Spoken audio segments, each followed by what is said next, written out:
Bienvenue dans ce tutoriel dédié à la collecte initiale dans CrystalNet. La collecte initiale permet, lors de l'admission de l'usager, de récolter les informations nécessaires à son évaluation et à la planification des soins qui lui seront prodigués. Dans ce tutoriel, vous apprendrez à accéder à la collecte initiale, à la remplir, à comprendre les différents éléments de la collecte et à effectuer une saisie hors collecte. La collecte initiale est accessible de différentes façons dans CrystalNet. Dans une liste d'usagers, sur la page d'accueil, cliquez sur le menu plus au bout de la ligne de l'usager désiré, puis sur Collecte initiale. Dans le détail usager, cliquez sur l'onglet Collecte initiale. Dans le menu de gauche de CrystalNet, cliquez sur e-plan, puis sur Dossier patient. Effectuez une mise en contexte, puis cliquez sur l'onglet Collecte initiale. Dans le menu de gauche de CrystalNet, cliquez sur e-plan, puis sur Collecte initiale. Effectuez une mise en contexte pour faire afficher la collecte initiale ou l'option d'en créer une nouvelle. Lorsque l'usager est admis et que la collecte initiale doit être remplie, 3 options s'offrent à vous. Si l'usager a été transféré d'unité, vous pouvez compléter la collecte initiale existante qui s'affiche d'emblée si elle est encore ouverte selon le délai établi par votre établissement. Vous pouvez aussi créer une nouvelle collecte initiale en cliquant sur le plus, puis en choisissant son contexte, soit hospitalisation ou ambulatoire. Notez que l'option préopératoire n'est pas disponible pour le moment. Finalement, vous pouvez importer la collecte initiale d'une hospitalisation précédente ou certaines parties de celle-ci, ce qui peut être utile pour ne pas devoir refaire toute la collecte. Si une collecte initiale d'une précédente hospitalisation existe, une fenêtre s'affiche d'emblée lors de la création d'une nouvelle collecte pour vous proposer l'importation. Pour remplir la collecte initiale, vous pouvez saisir des informations à partir de différents onglets.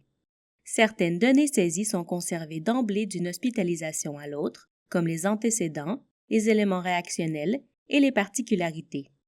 D'ailleurs, avant même de créer une nouvelle collecte initiale, vous pouvez voir ces informations dans l'image patient sur un fond grisé qui disparaîtra dès la création de la collecte initiale actuelle. Le contenu de la collecte initiale peut différer d'un établissement à l'autre. Une fois la collecte initiale complétée, cliquez sur Enregistrer au bas de la page.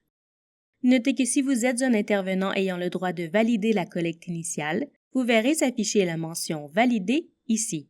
Cela signifie qu'après votre enregistrement, les autres intervenants qui n'ont pas le droit de valider ne pourront plus modifier la collecte initiale.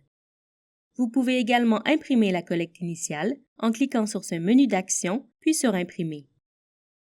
Une fois les éléments saisis dans la collecte initiale, ils s'affichent dans l'image patient, répartis dans les 3 premières sections, Informations générales, Informations cliniques et Informations liées à la collecte. Chaque section est divisée en boîtes de données pour un aperçu général du profil de l'usager. La boîte Données d'admission est certainement la première que vous allez consulter ici. Elle contient majoritairement des données qui proviennent du système d'admission. La collecte initiale est considérée comme ouverte durant un certain temps seulement, par exemple les 48 premières heures qui suivent l'admission de l'usager. Ce délai est établi par votre établissement.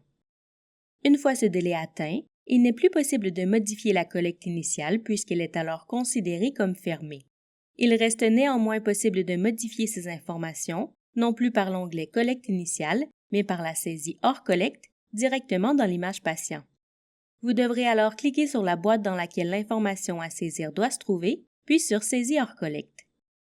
Si un bandeau jaune s'affiche en haut de l'image patient, c'est que la collecte initiale est encore ouverte pour cet usager et que vous devez donc saisir les informations souhaitées par le biais de l'onglet Collecte initiale et non par la saisie hors collecte qui est alors grisée. Certaines boîtes de données ne sont pas directement liées à la collecte initiale.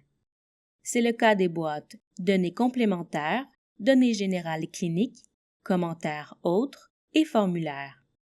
Elles peuvent donc être remplies en tout temps, directement dans l'image patient, par la saisie hors collecte. Voyons chacune d'elles plus en détail.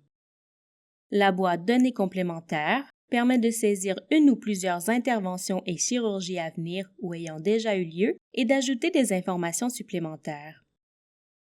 La boîte Données générales cliniques permet de saisir ou de consulter les mémos, c'est-à-dire les rapports interservices pour assurer la continuité des soins.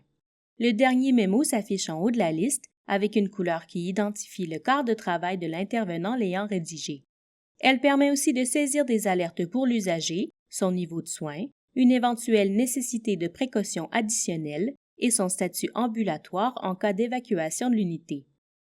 Les différents statuts ambulatoires sont AM pour autonome, SA pour semi-autonome, AL pour alité et O2 pour avec oxygène. Notez que dans ce cas, la saisie hors collecte se fait en cliquant sur les libellés de la boîte. La boîte Commentaires autres permet de saisir toute information supplémentaire. Vous pouvez sélectionner un commentaire parmi les choix ou en saisir un manuellement. Finalement, la boîte Formulaire permet de voir si une fiche clinique ou des formulaires Golper ont été remplis pour l'usager si ceux-ci sont utilisés dans votre établissement.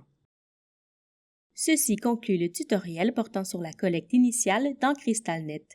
N'hésitez pas à consulter notre base de connaissances pour en savoir davantage sur les diverses fonctionnalités de CrystalNet. Nous vous invitons également à visionner nos autres tutoriels, disponibles à la fois sur notre chaîne YouTube, sur notre site Web et sur notre base de connaissances.